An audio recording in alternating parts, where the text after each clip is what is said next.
News 18 Network and Electral present Hydration for Health Season 2. Hello and a very warm welcome to our special presentation, Electral presents Hydration for Health Season 2. July 29th, as World ORS Day, is an annual observance established to honor the groundbreaking research conducted in the 1960s by Dr. David Nullin, Dr. Dilip Mahalanobis, and Dr. Richard Cash. Their studies demonstrated the effectiveness of a simple mixture of salts and glucose known as oral rehydration solution, the ORS, in treating dehydration caused by diarrhea. Now, this discovery revolutionized the management of diarrhea related dehydration, especially in developing countries where diarrhea is a major cause of illness and death, particularly among infants and young children. The World Health Organization endorsed ORS as a vital tool for managing diarrhea and dehydration, leading to the launch of a global program by WHO and UNICEF in 1971 to promote the use of ORS. And World ORS Day serves to raise awareness about the life saving potential of ORS and promote its widespread use to prevent dehydration related complications and deaths. To know more about the same, joining me today on this very special presentation, Dr. Indu Khosla, MD, DCH, RCPCH Fellow in Pediatric Pulmonology, Consultant Pediatrician and Pulmonologist. Dr. Raj Tilak, MBBS, MD Pediatrics, Consultant Pediatrician and Pulmonologist. Dr. Hemant Jain, ex-professor and head of Pediatrics, MGM Medical College, Indore. Welcome to the show, doctors. Dr. Indu, as we start our discussion, can we start by first understanding what is oral rehydration solution or ORS and what is its significance? So typically an oral rehydration salt or a solution is used for illnesses like diarrhea, though there are many other indications, but it is used for diarrhea when you lose water from your body. So you lose water, you lose salt, you like sodium, like potassium, like chloride. When you lose all this, you lose also your body becomes acidic. You need an oral rehydration solution to again rejuvenate you or get you back. So that is what is oral rehydration solution.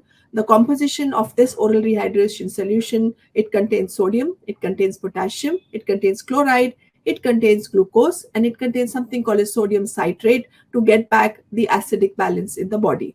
All this is dissolved in water to make a solution which is correctly osmolar to suit the body. So this is what is oral rehydration solution. Right, doctor. Dr. Tilak, if I may get you in, how important is it for an individual to understand the right constitution of ORS and how it has to be consumed? For any portion of salt, sugar, and water mixture doesn't help, right? How critical is it to ensure the absolute right dose? I think this is paramount to have the correct dose in which it is administered and in the dose it is purchased. For there is a specific key to every lock. Every key does not open up every lock.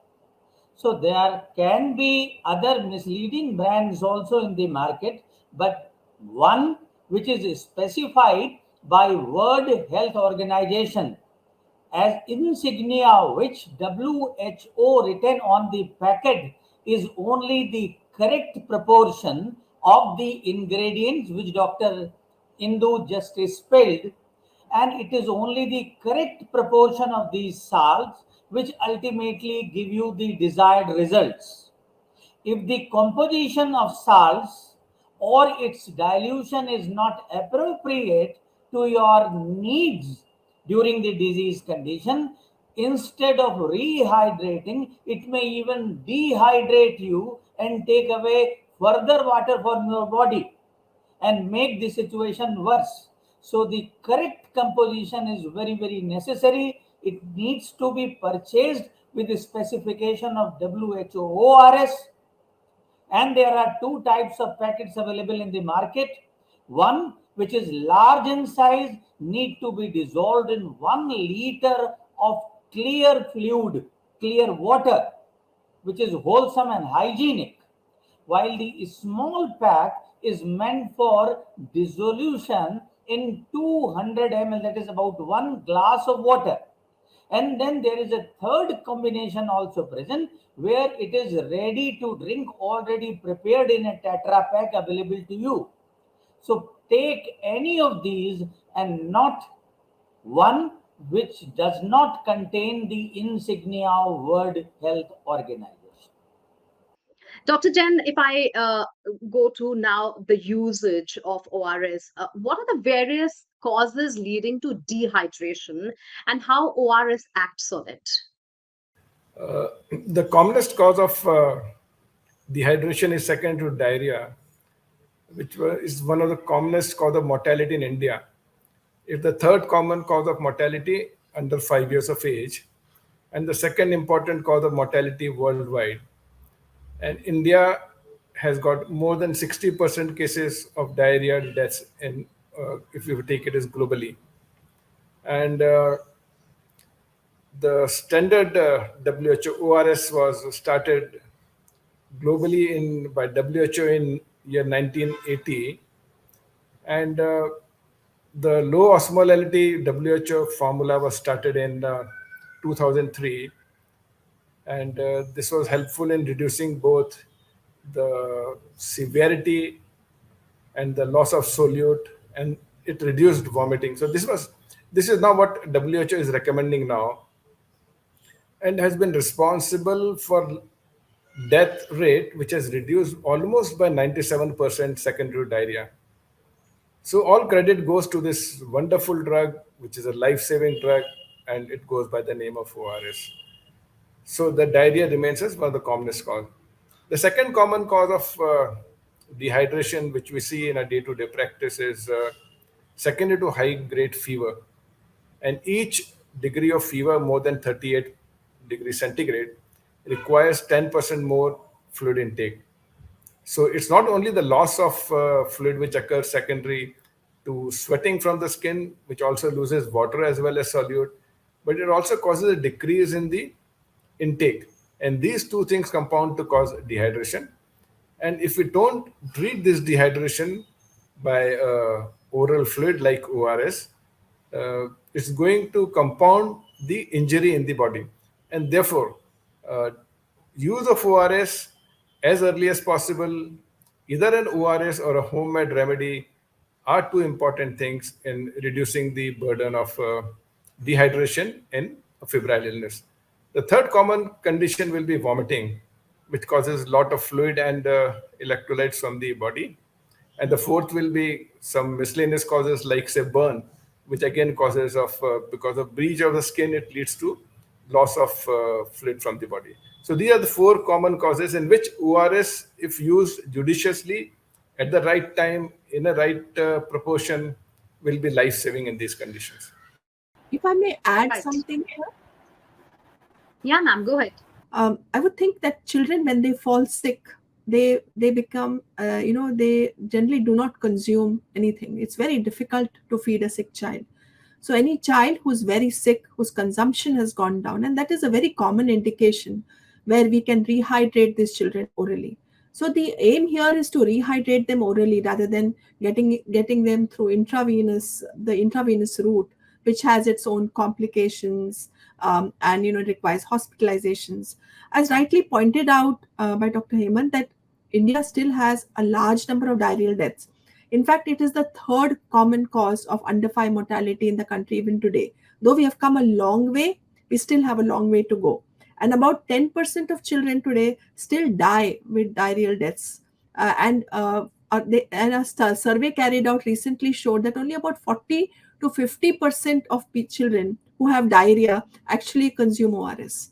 So there is a gap still, right? So therefore, we need to push it first and foremost for diarrhea itself, because still many children are still not, the parental education may be lacking, awareness may be lacking, and access may be lacking. I don't know. So therefore, still they do not understand that it's a simple tool to prevent diarrhea and dehydration, deaths due to dehydration because of diarrhea. So still today in our country, about 10% of children who develop diarrhea will die, and they die predominantly because of dehydration. And it's such a simple tool which can prevent diarrheal deaths. Dr. Indu, we have now understood about oral rehydration solution. The obvious question that comes to our mind is with regards to diarrhea and children. And we just spoke about that when you said that it is much easier to administer ORS versus giving anything intravenous. However, a lot of times it so happens that parents um, act only when it is an emergency situation. So, when is it important to seek medical attention in diarrheal dehydration and not treat it lightly? When an episode of diarrhea starts, it initially the child will not get dehydrated. But if the diarrhea is profuse, continuous, or the child is persistently vomiting, that is how, and the intake is poor, that is the time the child will land up with dehydration.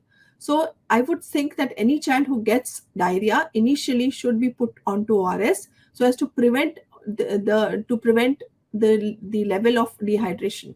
So in mild to moderate dehydration, you can definitely get away with giving oral rehydration salts.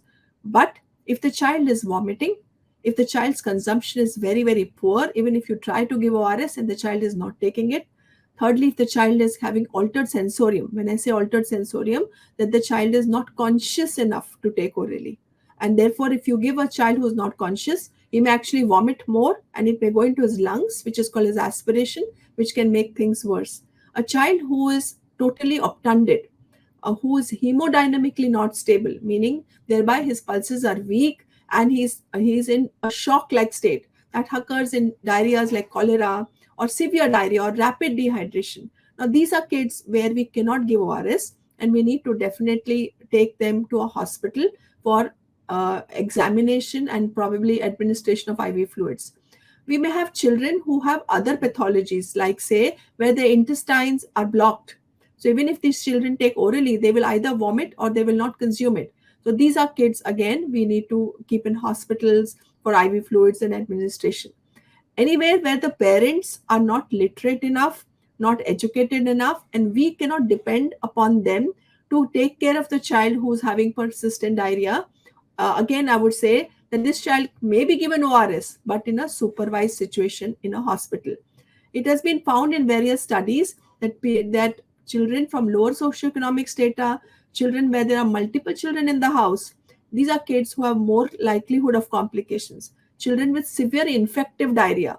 So there, of course, you apart from ORS, you need to probably give antibiotics, or you may need to give other adjuvants like zinc, etc. Children who are severely malnourished and who have diarrhea have a lower reserve, and these are kids who would go down very quickly. And again, these kids should be in the hospital.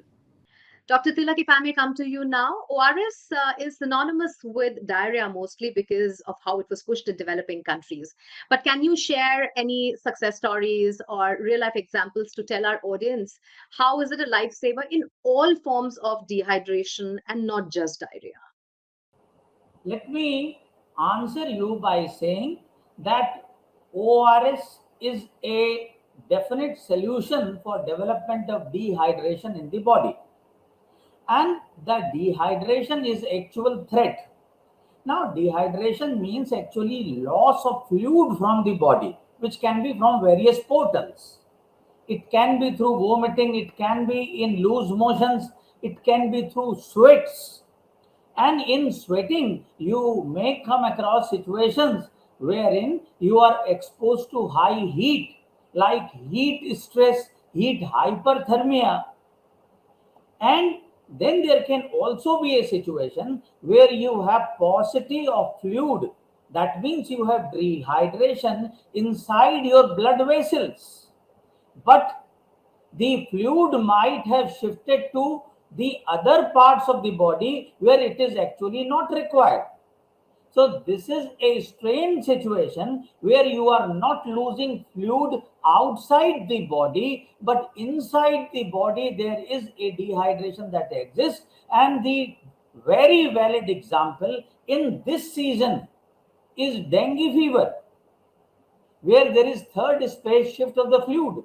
Our first line of management in such situations is to ask the person to start with oral rehydration salt solution even at his home, and continue doing it while in the hospital also, so that we do not suffer from high viscosity of blood and thereby the attended complications because of it.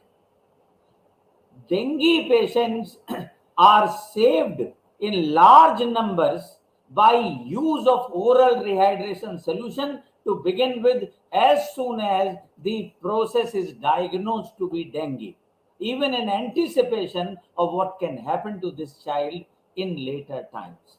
And there, large number of cases are saved. About 40% lives of diarrheal deaths are saved just because of this simple solution, which is paramount and is second to none. This is the chief, I would rate as number one thing which is so cost effective and which is so very effective. Dr. Jain, we just discussed about ORS becoming a standard secondary treatment for all forms of diarrhea and also other dehydration forms and how it is helping in other illnesses. But very few talk about its effectiveness in treating other forms of dehydration, especially in older people who are at a high risk for intravenous fluid overload. How can we change that perspective? Yes. So basically, whenever we talk of ORS, people generally believe that ORS is meant only for small children. But the fact remains that ORS works as well in adults also. And up till the second degree of dehydration, it can be treated with ORS if started judiciously at the right time, and they will not require IV fluids. So it's as useful in adults because of, say, diarrhea, vomiting, or any other causes, as it is useful in children. So this myth or misconception has to be removed from the minds of people as well as doctors, that the use of ORS is as useful and as effective in adults as compared to children. Dr. Indu, we know that there are various brands misleading by the name of ORS. What advice would you like to offer to our audience in this regard? What should they look out for while opting for ORS? So if a person takes an ORS from the shelf, it should have the correct amount of sodium, the correct amount of glucose, as my co-panelists have pointed out, and it should have the correct osmolality. And it should be diluted in the correct strength when she takes it at home, especially if she does not take the ready-made ORS. We currently have Tetra packs which are ready-made, which solves this problem. But we have parents who will not dilute it properly. Either they will over-dilute it and under-dilute it. So that's also very important, because that really causes a lot of harm and a lot of side effects rather than causing its effect. Actually, for a layman, if you just look at a WHO labeled ORS, that would serve the purpose. This comes in two sizes, which has already been highlighted. So if it is a smaller sachet, it has to be diluted in 200 ml. If it is a larger sachet, it has to be diluted in 1 liter of clean potable water. If the child is vomiting, hold on for some time and then again start re-administrating in small quantities. So a parent should look at the WHO mark on it. It should be a low osmolar ORS. It should be diluted correctly, and it should be diluted in clean potable water. Noted, Doctor. Dr. Tilak, one common practice is to have a sugary, fizzy, or carbonated drink when someone is dehydrated. What happens when we consume them, and how do they worsen the diarrhea or the dehydration further? Dr. Indu has very rightly placed on board that it is the key to ORS is the right concentration of every single ingredient. The osmolarity of glucose in WHO ORS is 75 millimoles per liter. When you talk of other things which people try and use instead of WHO standards, like fizzy drinks and carbonated drinks and whatsoever, they have a very high sugar content, and therefore they put great load on the intestines of the child who is already dehydrated and withdraw fluid from his system to the intestines. So instead of rehydration, they start making him more dehydrated. Our purpose is that the fluid from intestine along with sodium should enter in the system.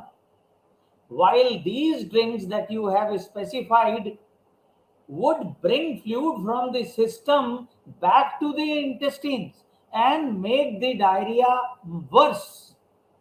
Therefore, they should not be accepted as a replacement for WHO. The replacement of WHO ORS is only WHO ORS and nothing else. Dr. Indu, how can communities be involved in this process? The most important thing here is education.